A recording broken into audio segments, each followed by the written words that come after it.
और बड़ी खबर इस वक्त की आपको बता दें, पंजाब के अमृतसर से बड़ी खबर है। ममनुआ अशिया के साथ पाकिस्तानी ड्रोन बरामद, मुस्तैद बीएसएफ ने स्मगलिंग की कोशिश को बनाया नाकाम।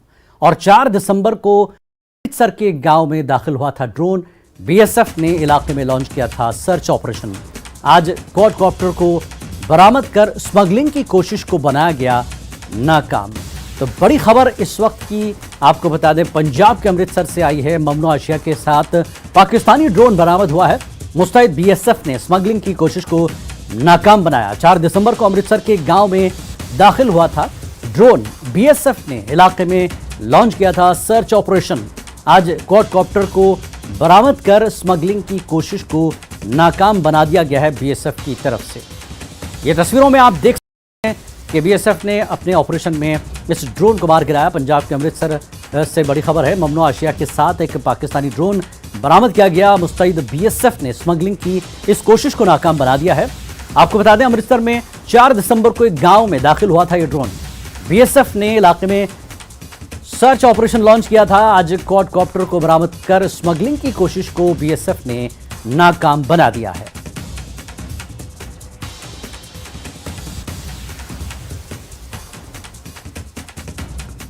तो आप देख रहे हैं तस्वीरों में क्वाडकॉप्टर को मार गिराया गया। पंजाब के अमृतसर से बड़ी खबर है। ममनुआ अशिया के साथ पाकिस्तान ड्रोन है वो बरामद किया गया है और मुस्तैद बीएसएफ ने स्मगलिंग की कोशिश को नाकाम बना दिया है। आपको बता दें, अमृतसर में 4 दिसंबर को एक गांव में दाखिल हुआ था ये ड्रोन, जिसे बीएसएफ ने इलाके में लॉन्च किया था सर्च ऑपरेशन। और आज क्वाडकॉप्टर को बरामद कर स्मगलिंग की कोशिश को नाकाम बनाया गया है। तो बीएसएफ के सर्च ऑपरेशन में उनकी काविशों के साथ ही ये पाकिस्तान की नापाक कोशिश को नाकाम बना दिया गया। पंजाब के अमृतसर से बड़ी खबर आपको बता दें, पाकिस्तान का ये ड्रोन बरामद कर लिया गया है। मुस्तैद बीएसएफ ने स्मगलिंग की कोशिश को नाकाम बनाया है। और दूसरी बड़ी खबर आपको बता दें, कश्मीर से पनून कश्मीर की सेरुकनी कमेटी का जायजा। सेरुकनी कमेटी ने कश्मीर और जम्मू में जमीनी सूरत हाल का जायजा लिया है। कमेटी ने अपनी सिफारिशात में को पेश किया है। तकरीबन तमाम मुलाजमीन और उनके खानदान के अफराद खौफजदा है। ये रिपोर्ट में कहा गया है, पीएम पैकेज के मुलाजमीन को वादी भर से मुंतकिल किया जाए।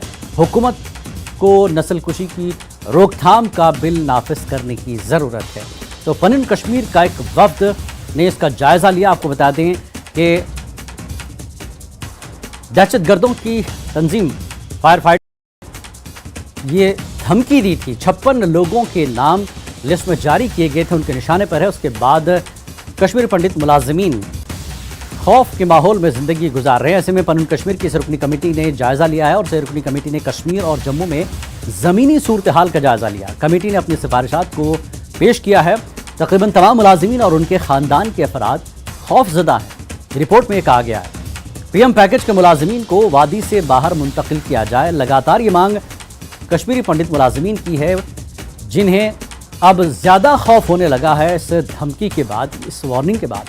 जिस तरह से 56 नाम पंडितों के पीएम पैकेज के मुलाजमीन को मिली है।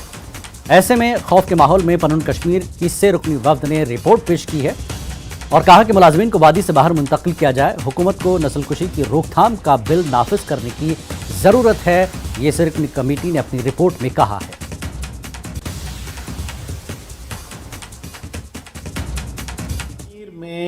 माइनॉरिटी कम्युनिटी के बढ़ते हुए हत्याओं को देखते हुए कश्मीरी पंडित समुदाय ने एक फैक्ट फाइंडिंग कमेटी का गठन करके उन्हें कश्मीर भेजा। उस फैक्ट फाइंडिंग कमेटी ने रिपोर्ट आज अपनी समुदाय के सामने रख दी है। फैक्ट फाइंडिंग की पॉइंट्स जो निकल कर आए हैं कि सबसे पहले कि कश्मीरी पंडित समुदाय, हिंदू समुदाय, सिख समुदाय इस समय कश्मीर में अत्यंत डरा हुआ है और हर किसी को लगता है कि उनकी जान पे निरंतर खतरा बना हुआ है। दूसरा जो डर है कि उन्हें लगता है कि 370 और 35A को लेकर जो आक्रोश कश्मीर में कुछ संगठनों में है, कुछ आतंकवादी संगठनों में है, कुछ पॉलिटिकल संगठनों में है, वो आक्रोश वो इस हिंदू समुदाय पे निकालेंगे, खासकर कश्मीरी पंडित समुदाय पे, क्योंकि उन्हें लगता है कि 370 और 35A हटाने के पीछे कश्मीरी पंडित समुदाय का जो प्रेशर है सबसे अधिक रहा है और उनको लेकर कई ताने भी मिलते हैं उन्हें। एम्प्लॉय जो पीएम पैकेज के तहत कश्मीर में गए उन्हें निरंतर लगता है कि उनके खिलाफ डिस्क्रिमिनेशन हो रही है, उनके साथ भेदभाव किया जा रहा है। औरतों को और बच्चों को सबसे ज़्यादा अपने आप में वल्नरेबिलिटी लगती है। महिलाओं को लगता है कि उनको उनके ड्रेस कोड को लेकर, उनके रहन सहन के तरीक़ों को लेकर, उनके कपड़े पहनने के तरीक़ों को लेकर उन पर निरंतर निंदाई की जाती है, उन पर निरंतर ताने मारे जाते हैं और उन्हें शरिया जो ड्रेस कोड है वो पहनने की को कहा जाता है। उन्हें बिंदी लगाने से डर लगता है। उन्हें जो गैर मुस्लिम सिंबल्स हैं वो लगाने से डर लगता है और उन्हें लगता है कि उन पे कई लोगों की नज़र निरंतर बनी रहती है। बच्चों के मानसिक और शारीरिक जो डेवलपमेंट है उसको लेकर भी काफ़ी चिंताएं काफ़ी पेरेंट्स ने रखी। कहा कि सुरक्षा के मद्देनज़र रखते हुए बच्चों को जैसे स्कूल से वो घर आते हैं उन्हें चार दीवारी में बंद कर दिया जाता है, उन्हें बाहर नहीं भेजा जाता है। तो बच्चों का जो शारीरिक डेवलपमेंट है वो हुआ है उस धीरे चल रहा है।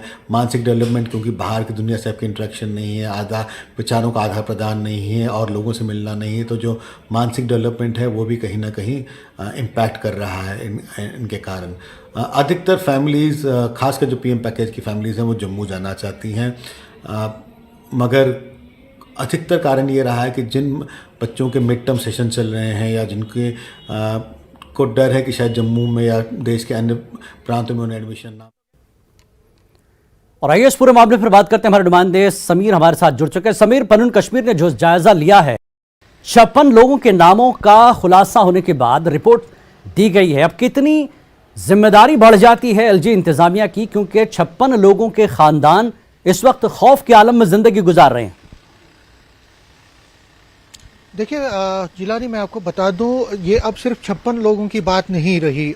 इसमें सारे जो पीएम पैकेज एम्प्लॉयज हैं वो इसमें इन्वॉल्व हो गए हैं, क्योंकि अगर 56 का लिस्ट निकला है, लेकिन 56 के साथ साथ बाकी लोग भी तो वहाँ जो पीएम पैकेज एम्प्लॉयज हैं वो भी वहाँ आइदर जॉब कर रहे हैं या वो जम्मू वापस आ गए हैं। तो एलजी इंतजामिया से ये सबके लिए चैलेंज है, रेस्पॉन्सिबिलिटी बन जाए। जी बिल्कुल, आपने सही कहा। देखिए फैक्ट फाइंडिंग कमेटी ने भी यही कहा है, जो लिस्ट के ताल्लुक से हम बात कर रहे हैं कल से, कि कश्मीर वैली में इस वक्त ये जो हालात हैं, जो सिक्योरिटी सिनेरियो बना हुआ है, उसमें जो कश्मीरी पंडित हो या माइनॉरिटीज या सिख्स हैं, उनकी जो वहां पे इस वक्त लिविंग है वो अंडर टोटल थ्रेट में है, क्योंकि लगातार वहां पे हमने देखा टारगेट किलिंग्स का सिलसिला बदस्तूर चल रहा है। नॉन लोकल लेबरर्स को टारगेट किया जा रहा है, हिंदूज को टारगेट किया जा रहा है, जो माइनॉरिटीज हैं उनको टारगेट किया जा रहा है। तो इस सूरत में जो फैक्ट फाइंडिंग टीम यही कहा है, उन्होंने ये कहा है कि वहाँ के जो एटमॉस्फेयर है, वहाँ का जो सिक्योरिटी सिनेरियो वो इस वक्त ठीक नहीं है। इसीलिए पीएम पैकेज के जो एम्प्लॉयज हैं वो कश्मीर से जम्मू आना चाहते हैं। कुछ एम्प्लॉयज नहीं आ पा रहे हैं बिकॉज वहाँ पे उनके मिड टर्म जो सेशन चल रहे हैं स्कूल में बच्चों के, ये कंप्लीट होंगे तो वो भी यहाँ पे आएंगे। तो सरकार पे अब रेस्पॉन्सिबिलिटी है, सरकार को इनकी रिलोकेशन करनी चाहिए। फैक्ट फाइंडिंग कमेटी ने यह भी सुझाव दिया है कि एक ट्रिब्यूनल का गठन होना चाहिए जो इन्वेस्टिगेट करे कि जिन लोगों ने नरसंहार किए हैं, बड़े बड़े जेनोसाइड्स किए हैं, आकर उन लोगों को सजा मिलनी चाहिए, और जिन लोगों ने ये इकोसिस्टम क्रिएट किया है उनके खिलाफ भी कार्रवाई होनी चाहिए। इसी के साथ साथ उन्होंने कहा कि वन टाइम सेटलमेंट होनी चाहिए कश्मीरी पंडित कम्युनिटी की, जो भी कश्मीर से 32 साल पहले आए हैं। बहुत सारे सुझाव दिए हैं इस फैक्ट फाइंडिंग कमेटी ने। लेकिन जो जिलानी आपने सवाल पूछा, मैं यही कहूंगा कि जो इस वक्त के जो एटमॉस्फेयर है, वो जो आपने आज भी देखा है, आज भी जबरदस्त प्रोटेस्ट किया है पीएम पैकेज एम्प्लॉयज ने जम्मू में। 212 दिनों से लगातार ये प्रोटेस्ट कर रहे हैं, कल भी इन्होंने किया, लगातार ये करते आ रहे हैं। लेकिन जिस तरह से लिस्ट निकला है उसके बाद पूरी कम्युनिटी जो है कश्मीरी पंडित कम्युनिटी, देखिए ये पीएम पैकेज 56 लोग नहीं है, तकरीबन 6000 एम्प्लॉयज जो जॉब कर रहे हैं कश्मीर वैली में under PM package employment scheme के तहत।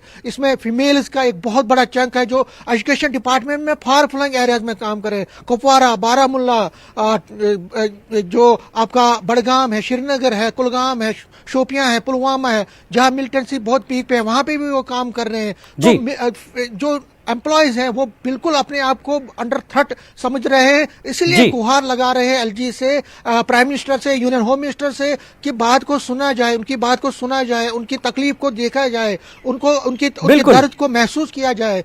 ये चाहते हैं कि अब कश्मीर से तकरीबन उस टाइम को रिलोकेट किया जाए जम्मू, जब तक कि बिल्कुल ये कश्मीर में पुराना हालात ठीक मुतालबा नहीं है, होते। काफी महीनों और से ये हालात- मुतालबा लगातार चल रहा है, लेकिन इस तरह की लिस्ट के बाद पनन कश्मीर ने जिस तरह से जायजा लिया है और रिपोर्ट पेश कर दी है कि ऐसे में अब सरकार के लिए ये बड़ा जिम्मेदारी वाला कदम है कि अब कश्मीरी पंडित मुलाजमीन के अलावा तमाम नॉन लोकल जो खौफजदा हैं उनके लिए कोई ना कोई सख्त कदम उठाया जाए ताकि उनकी जिंदगियों को बचाया जाए। बहुत बहुत शुक्रिया समीर इस बातचीत के लिए। और आगे बढ़ेंगे, फारूक अब्दुल्ला एक बार फिर एनसी के सदर बन गए हैं। जी हां, आज वो बिला मुकाबला पार्टी के सदर मुंतखब हो गए हैं। न्यूज 18 ने हफ्ते को ही फारूक अब्दुल्ला के इंतखाब की पेशगोई की थी। सदर मुंतखब होने के बाद फारूक अब्दुल्ला ने कहा कि वो पार्टी के सदर मुंतखब जो है नहीं बनना चाहते थे, लेकिन उन्होंने कहा कि वो चाहते थे कि नौजवान क़यादत संभाले। फारूक अब्दुल्ला ने कहा कि हमने पंचायत इलेक्शन का बायकॉट करके बहुत बड़ी गलती की। मैं कहता हूं किसी इलेक्शन का बायकॉट न करें।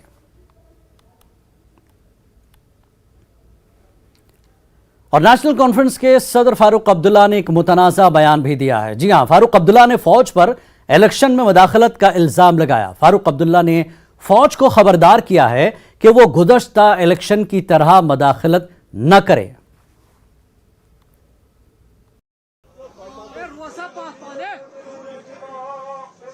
और सुनाओ, मैं वजीर आला था, इसे मैं सरकार को याद दिलाना चाहता हूं। जो इलेक्शन थे, मैं डोडा गया।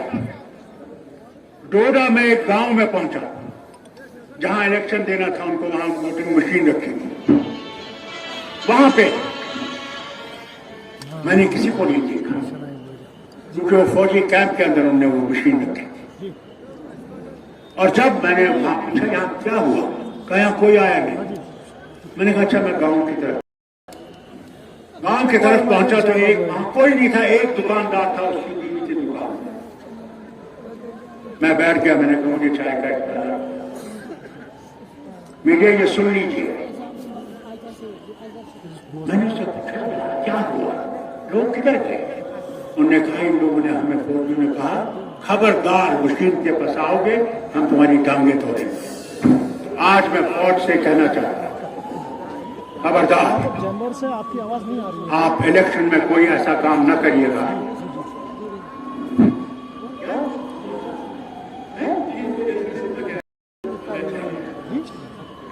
उदय सिंह पास मैंने कहा आज मैं आपसे गुजारिश कर रहा हूं, ऐसा काम नहीं करिए। आपको भेजना होता है। लोग जिसको वोट दें उसको देने दीजिए, आप उसमें इंटरफेरेंस नहीं करिए। मैं हुकूमत से भी कहता हूँ खबरदार रहिएगा, नहीं तो वो तूफान आएगा जिस तूफान को आप फिर कंट्रोल नहीं कर सकते। हम जान देने के तैयार हो जाएंगे, याद रखिए। और ब्रिगेडियर अनिल गुप्ता का भी बयान आया है, लेकिन इससे पहले हम आपको बता दें कि फारूक अब्दुल्ला जिस तरह से वार्निंग दी है फौज को, नेशनल कॉन्फ्रेंस के सदर फारूक अब्दुल्ला ने एक मुतनाज़ा बयान दिया है। फारूक अब्दुल्ला ने फौज पर इलेक्शन में मुदाखलत का इल्जाम लगाया है। जी हां, फारूक अब्दुल्ला ने फौज को खबरदार किया है कि वो गुज़श्ता इलेक्शन की तरह मुदाखलत न करें।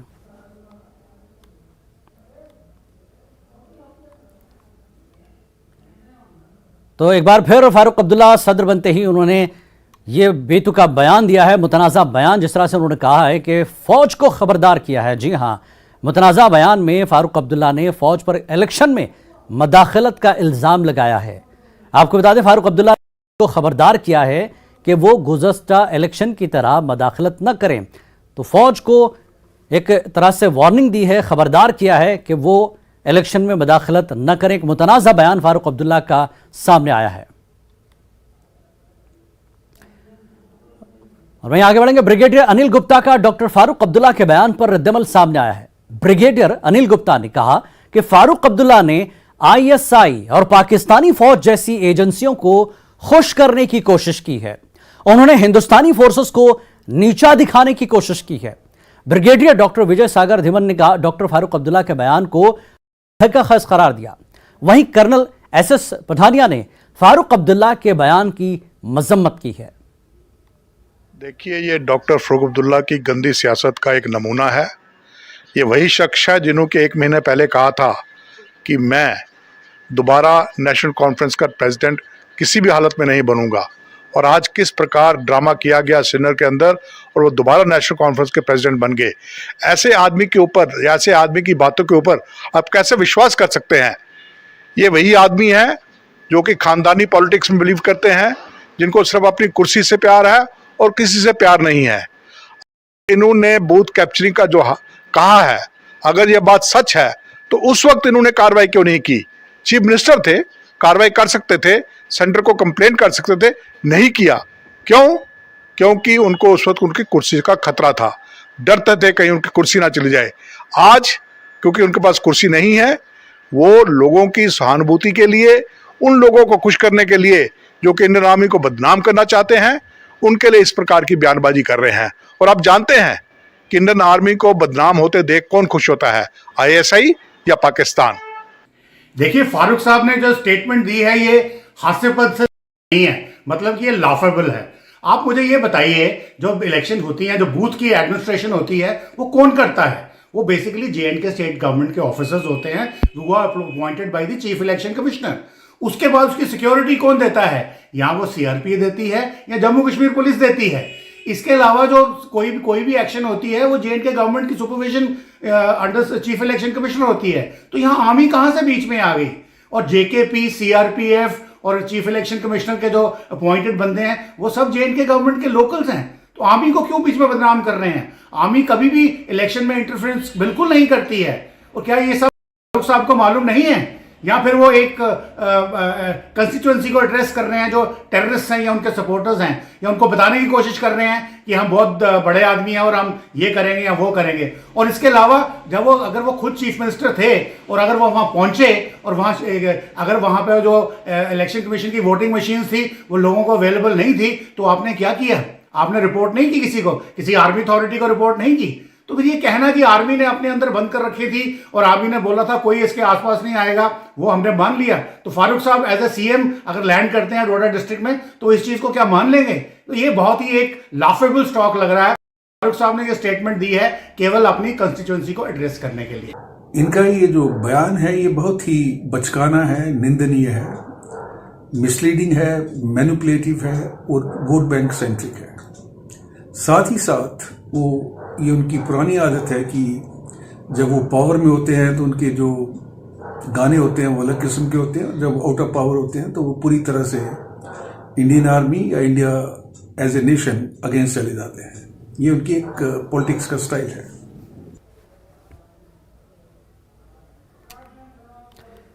वादी कश्मीर में सख्त सर्दी के दरमियान डीडीसी 2 नशिस्तों के लिए वोट डाले गए। दरगमुला और हाजन ए में वोटिंग हुई। जम्मू में माइग्रेंट कश्मीरी पंडित वोटरों के लिए भी 2 पोलिंग बूथ बनाए गए थे।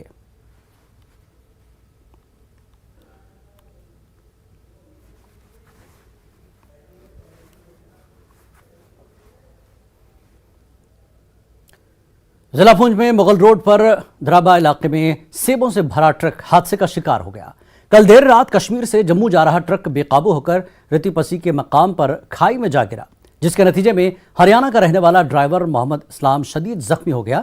मकामी लोगों ने उसे एम्बुलेंस से सुरनकोट सब डिस्ट्रिक्ट पहुंचाया, जहां उसका इलाज जारी है। इस हादसे में ट्रक में रखा हुआ पूरा माल मुकम्मल तौर से तबाह हो गया। इस हादसे के हवाले से मकामी लोगों ने अपने तासुरात बताए। लोगों का कहना है कि द्राबा से बफलियाज तक सड़क गुज़श्ता कई सालों से खस्ता हो चुकी है, जिसकी वजह से उन्हें इस किस्म के हालात का सामना रहता है। टाउन हॉल कुंजर में माई टाउन माई प्राइड के सिलसिले में तकरीब मुनक्किद हुई। इस तकरीब में गंडोला केबल कार के मैनेजिंग डायरेक्टर और गुलमर्ग डेवलपमेंट अथॉरिटी के चीफ एग्जीक्यूटिव अफसर गुलाम जिलानी जरगर ने बतौर विजिटिंग अफसर शिरकत की। गुलाम जिलानी दीगर अफसरान के हमरा यहाँ नस्ब करदा मुख्तलिफ स्टॉल का जायजा लिया। इसके बाद मुनक्किदा प्रोग्राम में अफसरान ने लोगों के दरपेश मसाइल मुश्किलात सुने। उधर गवर्नमेंट हायर सेकेंडरी स्कूल कुंजर में मुख्तलिफ सकाफती व तमद्दुनी प्रोग्राम पेश किए गए।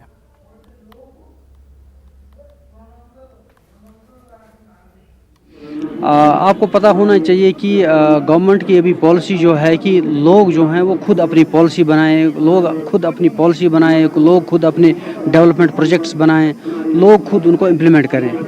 तो कोशिश यही रहती है कि लोग खुद करें, ऑफिशियल्स और ऑफिसर्स की सिर्फ एक गाइडेंस होनी चाहिए। इस ज़मीन में गवर्नमेंट ने जैसे बैक टू विलेज प्रोग्राम बनाया था, अब उसी की ये गड़ी, ये माई टाउन माई प्राइड जो है ये शहरों के लिए है। इसी गड़ी में गवर्नमेंट का ये प्रोग्राम है, एक सीनियर ऑफिसर्स को भेज देते हैं 2 दिन के लिए टाउन में। वो यहाँ पे पूरा असेसमेंट कर लेता है, लोगों के साथ इंटरेक्शन करता है, कोशिश करता है अवेयरनेस करने की, कोशिश करता है कि लोगों को सेंसिटाइज करने की कि गवर्नमेंट की स्कीमें क्या हैं। एक गैप जो होती है गवर्नमेंट और लोगों के बीच में, उसको कम से कम करने की कोशिश किया जाता है। और एक विजिटिंग ऑफिसर जो है वो इंटरेक्शंस करता है, ना कि लोगों के साथ ही बल्कि जो यहाँ पे पब्लिक रिप्रेजेंटेटिव्स हैं उनके साथ भी इंटरेक्शन है। जो भी गाइडेंस उनको मिलती है, एक कोशिश होती है कि री एनर्जाइज हो जाए, एक एनर्जी मिले पूरी लोकल बॉडी को, एक एनर्जी मिले पूरे टाउन को, सो दैट गवर्नमेंट की स्कीमें जो हैं वो अच्छे से इम्प्लीमेंट हो जाएं और लोगों को इसका एहसास हो और ज़्यादा से ज़्यादा फ़ायदा हो। टाउन हॉल बिरवा में माई टाउन माई प्राइड का 2 रोज़ा प्रोग्राम शुरू हुआ। इस 2 रोज़ा प्रोग्राम में प्रोजेक्ट व प्लानिंग अफसर श्रीनगर जीनत आरा ने बतौर विजिटिंग अफसर शिरकत की। जीनत आरा ने टाउन हॉल में नए कॉन्फ्रेंस हॉल का इफ्तिताह किया, साथ ही यहाँ नस्ब करदा मुख्तलिफ स्टॉलों का जायजा लिया।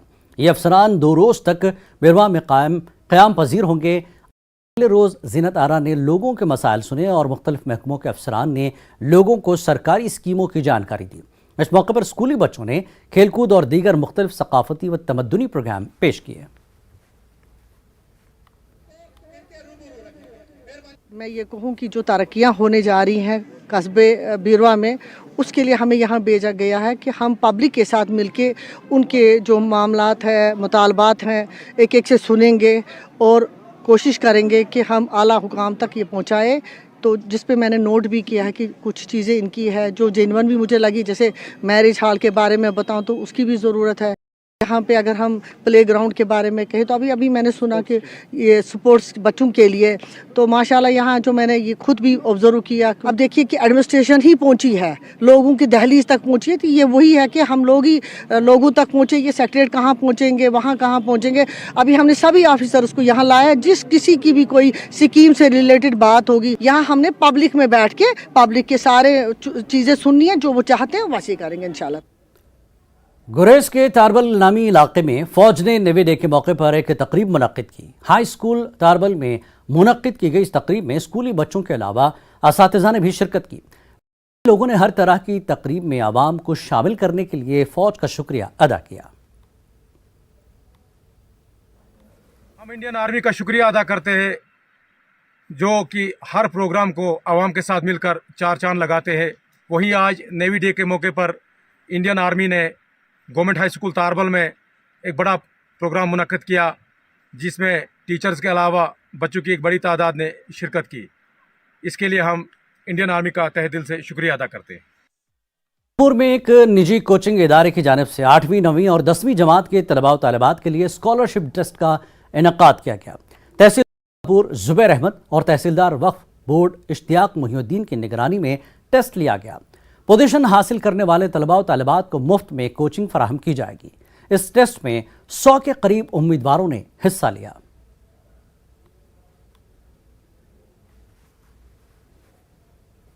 स्कॉलरशिप में हम यही चाहते थे कि जो एफिशिएंट बच्चे हैं उनको हम या तो पूरा साल फ्री पढ़ाए या तो कुछ डिस्काउंटेड जो उनका फ़ी होगा उसमें हम उनको करेंगे। अच्छा रिस्पांस रहा, जो पामपुर के जितने भी स्कूल्स है वहाँ से हमें स्टूडेंट्स आए थे, अच्छा रिस्पांस रहा।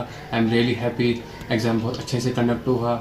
We have organized scholarship for the students for the betterment of students and we have well qualified staff here, and we will also always give our best to the students.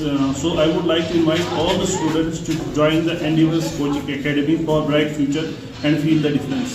Thank you. आज यहाँ पे scholarship test था, ये हम सब लोगों के लिए एक नया एक्सपीरियंस है, क्योंकि पामपुर में ऐसा टेस्ट पहली बार हुआ। तो जो लोग बहुत काबिल है पर अपनी स्टडीज़ अफोर्ड नहीं कर सकते थे, उनके लिए बहुत अच्छा मौका था, वो खुद ही अपनी स्टडीज़ को स्पॉन्सर कर सकते थे। तो ऐसे टेस्ट पामपुर में होने चाहिए। जम्मू कश्मीर यतीम फाउंडेशन ने भद्रवाह में हायर एजुकेशन स्कॉलरशिप प्रोग्राम मुनक्किद कराया। इस दौरान 12,000 रुपए के चेक तकसीम किए गए। गरीब बीपीएल घरानों के होनहार तलबा को अपनी आला तालीम जारी रखने में मदद फराहम की जा रही है। इस दौरान एडीसी ने यहाँ एक वेटिंग शेड का भी इफ्तिताह किया। सब डिस्ट्रिक्ट अस्पताल में मरीजों और दीगर मुसाफिरों के लिए यतीम फाउंडेशन ने सहूलत कायम की है। एसडीएच भदरवा में बनाए गए इस वेटिंग रूम का इफ्तिताह एडीसी दिलमेर चौधरी और एसपी भदरवा आफ्ताब आलम मीर ने किया। बाद में भदरवा कैंपस के ललदेद ऑडिटोरियम में चेक तकसीम करने की तकरीब मुनक्किद की गई, जिसमें एडीसी और एसपी भदरवा मेहमान खुसूसी थे।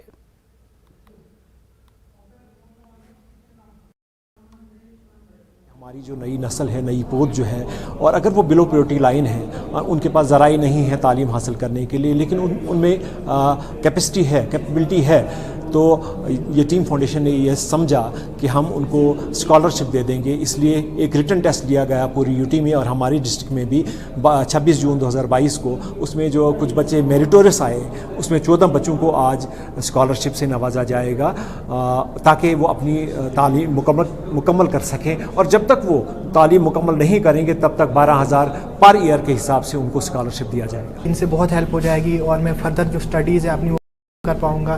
तो बहुत शुक्रगुजार हूँ मैं यतीम फाउंडेशन का, जिन्होंने ये स्कॉलरशिप हमें दी, और थैंक यू करता हूँ मैं यतीम फाउंडेशन। जो स्टडीज़ थी वो चलती आ रही थी, लेकिन हमारे पास उतना ख़ास जो था वो उसके एजुकेशन के लिए पैसे नहीं थे। तो आज हमें ये पैसे मिल गए हैं, तो इनकी वजह से हम आगे भी अपनी स्टडीज़ को कंटिन्यू कर सकते हैं। बच्चों को एजुकेशन के लिए भी हेल्प कर रहे हैं, बहुत अच्छा काम कर रहे हैं। हम इनके काम को वक्तन फ़क्तन जो देखते रहते हैं। अक्सर इनकी एक्टिविटीज़ जो हैं एडमिनिस्ट्रेशन के साथ मिलकर ही होती हैं। आज भी जैसे आपने देखा कि इन्होंने एक छोटा सा इंफ्रास्ट्रक्चर जो हॉस्पिटल के पास खड़ा किया है, इससे अक्रॉस सोसाइटी सारे लोगों को, पूरी समाज को फ़ायदा होगा। मेंढड़ के दूर दराज गांव चित्राल के लोगों ने मांग की है कि चित्राल नाले के दोनों अतराफ पक्की दीवार बनाई जाए, क्योंकि नाले में पानी का बहाव जब तेज हो जाता है तो बड़े पैमाने पर मिट्टी का कटाव होता है और मकामी लोगों को भारी नुकसानात का सामना करना पड़ता है। लोगों ने बताया कि उनके मकानात भी नाले के करीब ही हैं, जिसके चलते उनको नुकसान पहुंच सकता है। इसलिए उन्होंने जिला तरक्याती कमिश्नर पुंछ से मांग की है कि नाले के करीब पक्की दीवारें बना दी जाएं, ताकि उन्हें किसी किस्म का नुकसान न हो। परेशान हो जाते हैं जब फ्लड आता है, जहाँ हमारा माल मवेशी भी अंदर बंद हो जाता है। अभी भी देख सकते हैं हमारे घर के पास आप देखो कि 1 फुट रास्ता नहीं है, जो वहाँ से कैसे माल निकालें। आप इसकी हमारी कोई ऐसी मसला हल करो, हमें कोई क्रेडिट देते जाएं, कोई बने देती जाएं, जिसमें हमारी भी ये रास्ता हो जाए, या ज़मीनों का कोई सहूलत हो जाए, ज़मीनें बच जाएं। तो हमारे 25 घर हैं, हम बहुत परेशान हैं, सब आदमी परेशान हुए हैं। गवर्नमेंट ने कई लाखों का खर्चा किया है, ये एक स्टील ब्रिज बनाया है जो लोगों को पैदल आने जाने के लिए, इसकी प्रोटेक्शन के लिए आज दिन तक किसी ने कुछ नहीं सोचा। गवर्नर साहब से और डीसी साहब से और एसडीएम मेंढर साहब से हम अपील करते हैं कि यहाँ पर कम से कम हमें कुछ ना कुछ प्रोटेक्शन दी जाए और हमारे बारे में सोचा जाए। श्रीनगर डाउनटाउन के रहने वाले आदिल हसन लोन ने खुद का प्रोडक्शन हाउस बनाकर अदाकारी के अपने शौक को जिंदा रखा है। मुश्किलात पेश आने के बावजूद उन्होंने हिम्मत नहीं हारी। अदाकारी के मैदान में आगे आने के ख्वाहिशमंद नौजवानों के लिए आदिल हसन एक तहरीक बन चुके हैं। रईस मागरे की देखिए रिपोर्ट।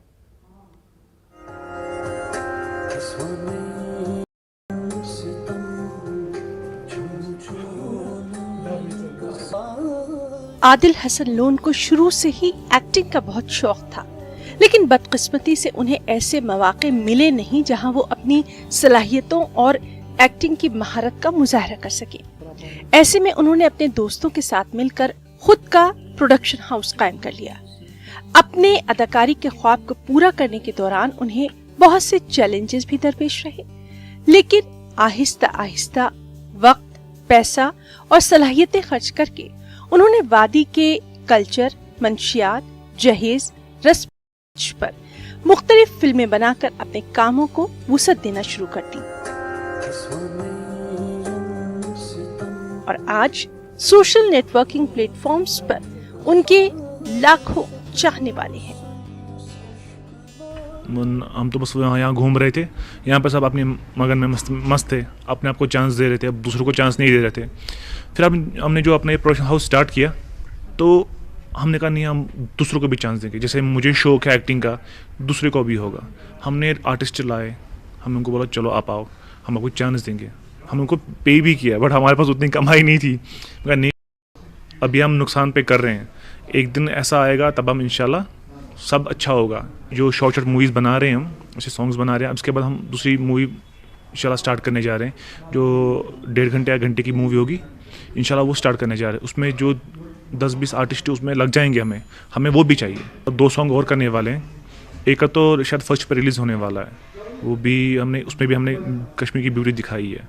सॉन्ग का नाम है फैरान। तो जो एक और सॉन्ग है उसमें हम यही दिखाएंगे, जो ड्रग्स का वगैरह है उसमें हम पार्ट 2 बनाने जा रहे हैं। जो हमने बनाया था सितम 2 बनाने जा रहे हैं, इसमें हम दिखाएंगे अब अगर किसी को नीड है छोड़ने की ड्रग्स की तो वो क्या कर सकता है।